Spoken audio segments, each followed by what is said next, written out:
surgiu o Chapulín Colorado? O personagem foi criado pelo mexicano Roberto Gómez Bolanos, o Chespirito. A ideia era criar um herói completamente diferente daqueles que já existiam. Em vez de ser forte, musculoso e praticamente invencível, Chapulín era medroso, atrapalhado e cheio de inseguranças. E é justamente aí a graça. Quando alguém precisava de ajuda, surgia a famosa frase: "E agora, quem poderá nos defender?" E então aparecia o Chapulín, com seu uniforme vermelho, coração amarelo no peito, anteninhas de vinil e a sua famosa marreta biônica. O problema? Nem sempre ele conseguia resolver a situação da maneira que imaginava. Chapulín Colorado era apresentado como um super-herói que estava sempre disposto a ajudar quem precisava. Mas ele tinha algumas características bastante diferentes dos heróis tradicionais. Ele tinha medo, cometia erros e às vezes não entendia o que estava acontecendo. E frequentemente precisava de muita sorte para conseguir salvar as pessoas. Mesmo assim, o personagem tinha algo muito importante: coragem para tentar ajudar, mesmo estando com medo. E esta talvez seja uma das mensagens mais importantes do personagem. Chapulín não era corajoso porque não sentia medo. Ele era corajoso porque continuava tentando, mesmo sentindo medo. Curiosidades sobre o Chapulín. O nome Chapulín vem de um inseto. O nome faz referência ao chapulín, um tipo de gafanhoto muito conhecido no México. Por isso que o personagem tem aquele símbolo de inseto no uniforme. Ele foi criado para ser o oposto dos super-heróis. Chapulín não tinha o objetivo de competir com Superman ou Batman. Pelo contrário, boa parte da graça estava justamente em parodiar os heróis perfeitos. O coração do uniforme virou sua marca.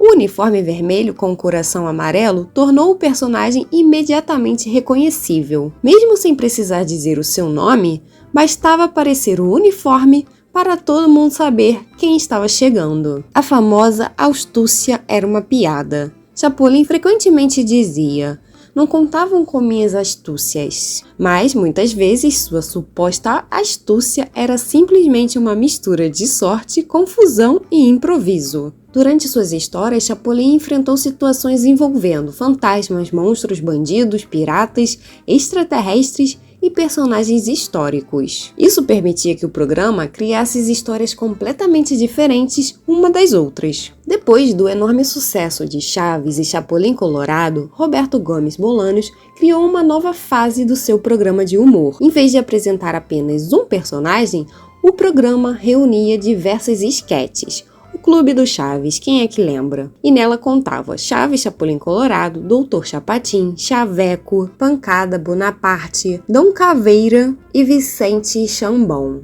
Você sabia que o menino que morava dentro de um barril conquistou gerações de fãs e se tornou um dos personagens mais queridos da televisão brasileira? Hoje vamos voltar no tempo para conhecer a história de Chaves, entender como surgiu o seriado e descobrir algumas curiosidades que talvez você nunca tenha percebido. Bom, tudo começou no México. O personagem Chaves apareceu inicialmente em um programa de esquetes, até ganhar cada vez mais destaque e se tornar uma das produções mais famosas da televisão mexicana. A história gira em torno de uma criança pobre que vive em uma vila e, segundo a própria série, mora dentro de um barril. Mesmo sendo uma criança, Chaves está constantemente envolvido em confusões dos moradores da vila, e é justamente essa convivência que torna o seriado tão especial. Temos o seu Madruga, sempre tentando escapar do aluguel cobrado pelo seu barriga. Temos também a Dona Florinda, que vive defendendo seu filho Kiko e tratando o seu Madruga com pouca paciência. Temos também o Kiko, famoso pelas suas bochechas e pelo seu jeito mimado. Temos também a Chiquinha, uma das personagens mais espertas e travessas da vila. E claro, o professor Girafales, que aparece constantemente para visitar Dona Florinda e tomar uma xícara de café. Já a Dona Clotilde, conhecida como a Bruxa do 71, ela é apaixonada pelo seu Madruga. E o seu Barriga aparece quase sempre para cobrar 14 meses de aluguel atrasados. O resultado é uma vila onde praticamente qualquer situação pode virar uma grande confusão. Uma das grandes forças do seriado é que as histórias são simples, mas conseguem falar sobre situações que todo mundo entende. Fome, amizade, pobreza, convivência, ciúmes, dinheiro, infância e problemas do dia a dia. E tudo isso é apresentado com muito humor. Mesmo quando os personagens brigam, existe uma relação de amizade e carinho entre eles. E é por isso que muitas pessoas conseguem assistir aos mesmos episódios várias vezes e continuar dando risada.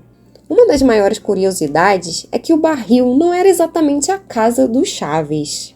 A própria série brinca com essa ideia, e em diferentes momentos fica claro que o personagem vivia em algum lugar dentro da vila, mas o barril acabou se tornando a sua marca registrada.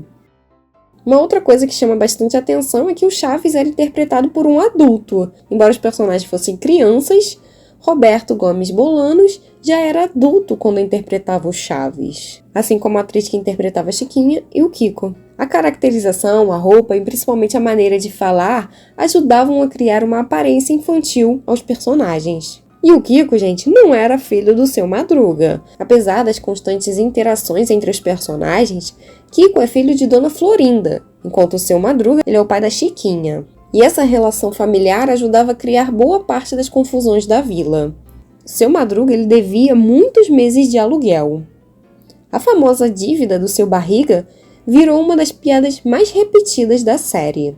Seu Madruga sempre encontrava uma maneira de escapar da cobrança. E o mais engraçado é que mesmo depois de tantos episódios, a situação parecia nunca ser resolvida. O café da Dona Florinda virou uma tradição. Sempre que o professor Girafales aparecia, Dona Florinda fazia questão de recebê-lo com uma xícara de café. E a sequência se tornou uma das cenas mais reconhecíveis do programa. E Chaves se tornou um fenômeno no Brasil.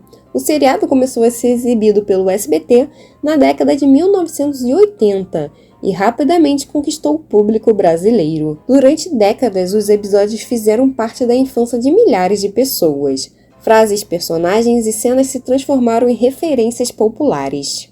E o mais importante é que Chaves conseguiu atravessar gerações. Pais que assistiam quando eram crianças passaram os episódios para seus filhos, que posteriormente apresentaram o seriado para outras gerações. E o que faz o Chaves se tornar tão inesquecível? Talvez seja justamente a simplicidade. Não era necessário efeitos especiais gigantescos, não era preciso viajar para lugares diferentes. A maior parte da história acontecia na pequena vila, mas os personagens tinham personalidades tão diferentes que aquele pequeno espaço parecia enorme. Chaves mostrou que uma história simples pode se tornar inesquecível quando os personagens conseguem conquistar o coração do público. E talvez seja por isso que, mesmo depois de tantos anos, basta alguém ouvir "Foi sem querer querendo" para imediatamente lembrar do pequeno menino do barril. E você, qual personagem de Chaves marcou a sua infância? Chaves, Seu Madruga, Kiko, Chiquinha, Dona Florinda ou outro personagem? Comenta aqui.